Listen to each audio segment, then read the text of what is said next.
Hello everyone.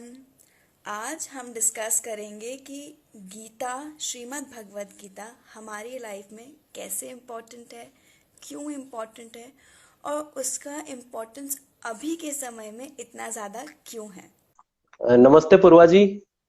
नमस्ते। Thank you so much for joining me. Thank you आपने इस platform पर बुलाया, उसके लिए थैंक यू। सर, तो मैं सबसे पहले आपसे ये पूछना चाहूंगी कि गीता है क्या। कुछ लोग कहते हैं कि वो एक किताब है, कुछ लोग कहते हैं वो ग्रंथ है, कुछ लोग उसकी पूजा करते हैं, तो गीता है क्या।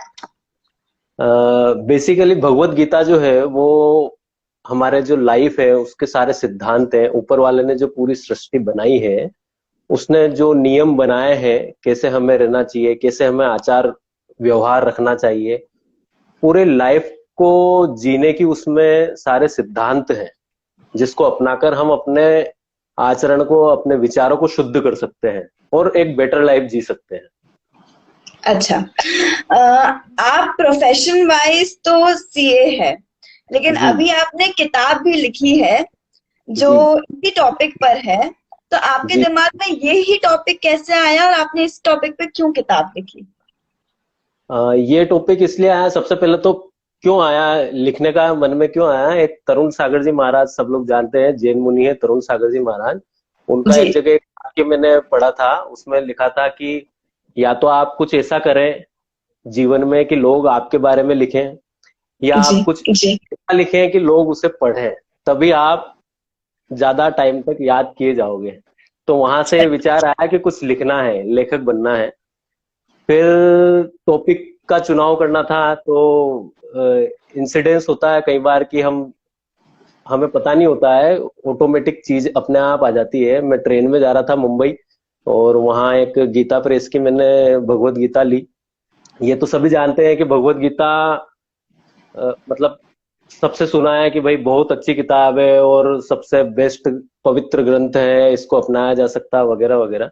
तो जब मैंने किताब पढ़ी तो उसे समझने में मुझे थोड़ी कठिनाई हुई, क्योंकि भाषा का स्तर बहुत अच्छा होता है। वो थोड़े संस्कृत के भी उसमें शब्द हैं और हिंदी भी लिटरेचर लैंग्वेज उसमें होती है, तो उसको समझने में बहुत कठिनाई आई। और फिर मैंने उसको दो चार बार पढ़ा और भी दूसरे राइटर्स की किताबें पढ़ी, तो कहीं ना कहीं ऐसा लगा कि सभी की भाषा बहुत क्लिष्ट है, मतलब टिपिकल लैंग्वेज सबने लिखी है। और फिर एनालिसिस करा आसपास के लोगों से कि भाई आपने पढ़ी है कि नहीं पढ़ी है, तो ये पता चला कि लोग पढ़ते नहीं है, सिर्फ वो पूजा की किताब मानकर उसे मंदिर में रखते हैं।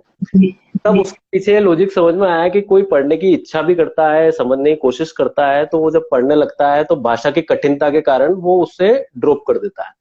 इसलिए फिर ये मन में आया कि इसको ऐसी सरल भाषा में लिखा जाए कि जैसे हम पढ़ते हैं, रूटीन की जो लैंग्वेज होती है उस लैंग्वेज में लिखने का फिर हमने प्रयास किया, और वहां से थोड़ा आया। अच्छा। गीता, भगवत गीता को हम हमारी लाइफ में कैसे अपना सकते हैं सक्सेसफुल बनने के लिए। सक्सेसफुल बनने के लिए गीता में जो कर्म के सिद्धांत दिए गए हैं, बेसिकली कर्म योग में वहां सिद्धांत दिए हैं, और आपके विचारों का पूरा उसमें सिस्टम दिया है कि आप कैसे पहले कर्म, कोई भी कर्म हम जब करते हैं तो उसके पहले हमारे मन में एक विचार आता है।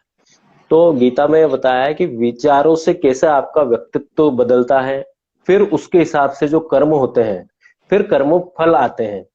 तो हमें ये गाइडेंस मिलती है गीता से कि हमें कौन से कर्म करने चाहिए, कौन से नहीं करने चाहिए, हमारे जो विचार होते हैं उसका हमारे भाग्य पे क्या प्रभाव पड़ता है, कर्मों पे क्या प्रभाव पड़ता है। तो उन सिद्धांतों को हम अगर प्रैक्टिकल लाइफ में यूज करें तो हमें डिसीजन मेकिंग में सुविधा मिलती है। कई जी बार इस परिस्थिति आती है कि कोई ऐसा कार्य है जिसको करना चाहिए कि नहीं करना चाहिए, तो हम गीता का रेफरेंस लेके उस कार्य को करने या नहीं करने के बारे में सोच सकते हैं।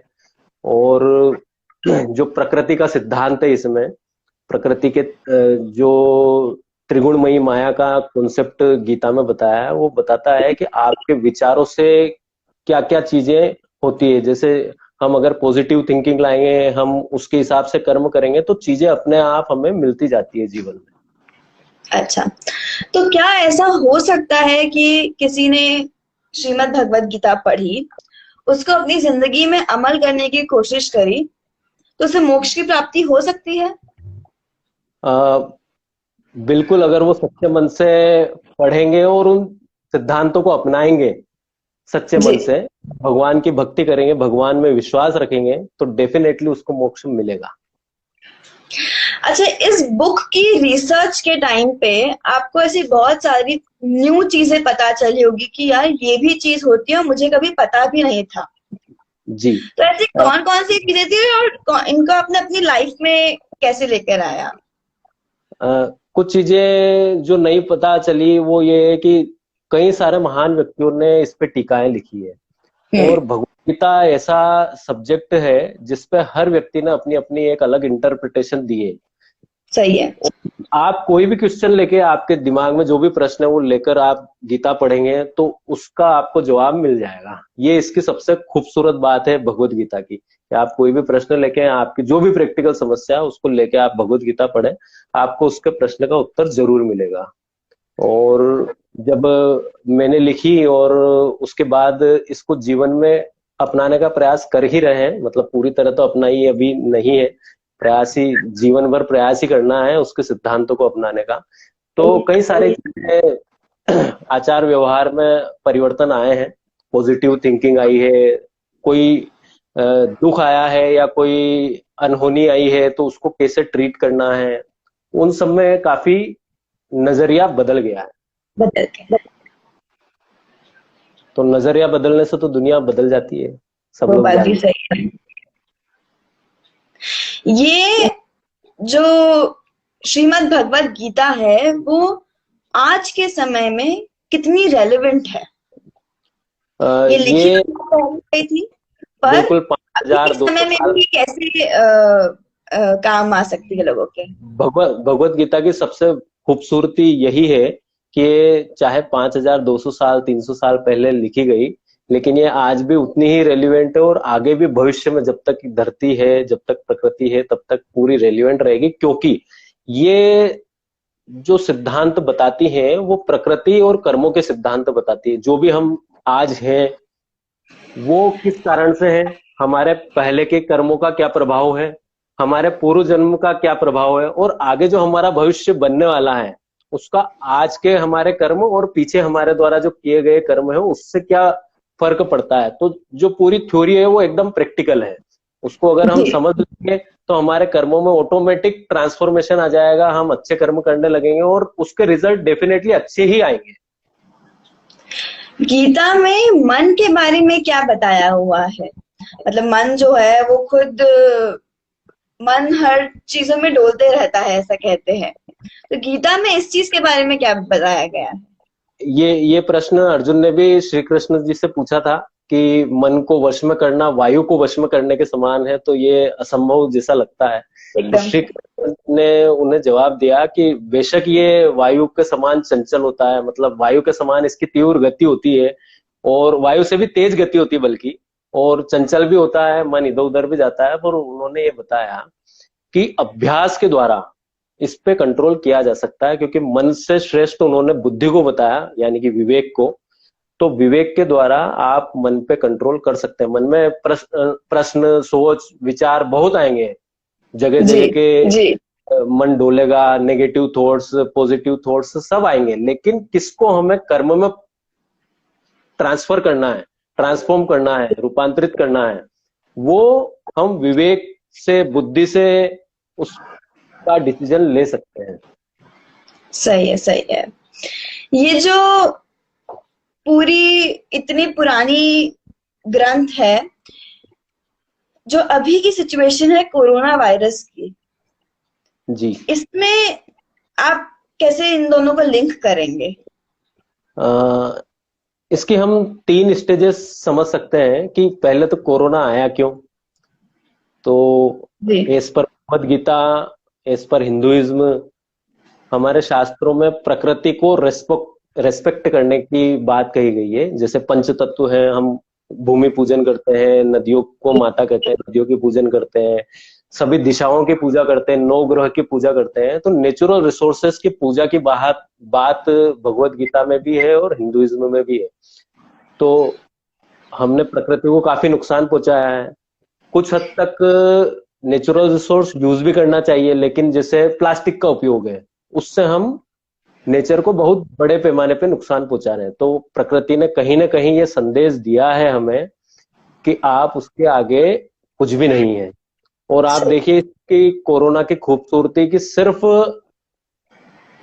ह्यूमन बीइंग यानी कि मनुष्य ही इससे प्रभावित है, न जीव जंतु प्रभावित है, न कोई नेचुरल रिसोर्सेस प्रभावित है, उन सब में प्योरिटी आ रही है और मनुष्य इससे परेशान है। तो ये प्रकृति का संदेश है कि हमें उसका रेस्पेक्ट करना चाहिए और उसका ख्याल रखना चाहिए।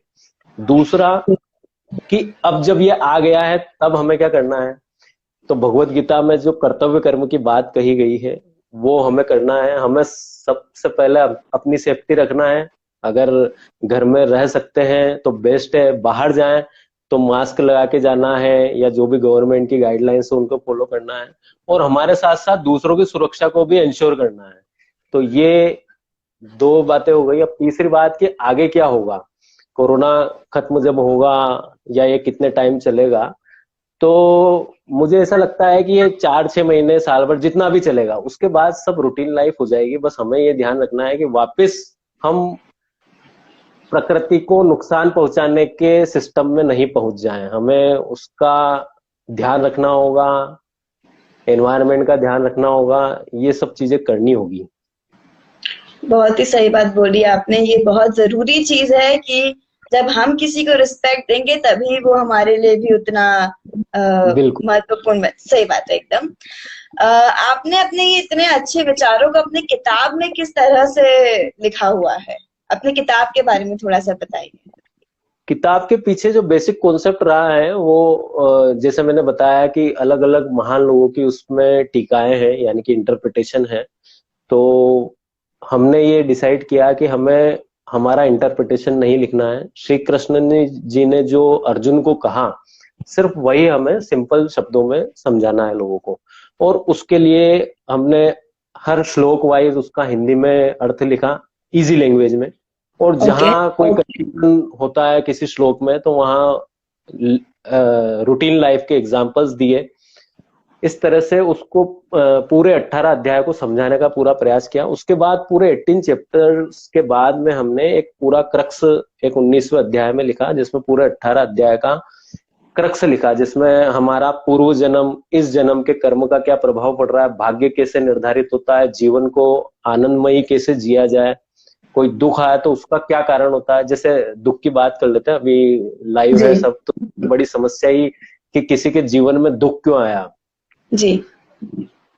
किसी के भी जीवन में दुख का सिर्फ 2 ही कारण है, या तो उसके पूर्व जन्म का कुछ फल लिखा है जो डेस्टिनी बन गया है, उसके कारण अगर वो प्रयास कर रहा है तो भी अगर उसको सफलता नहीं मिल रही है तो इसका मतलब है कि कहीं ना कहीं उसके पूर्व जन्म का कोई प्रभाव है जो कि उसके भाग्य में आना है, निश्चित है।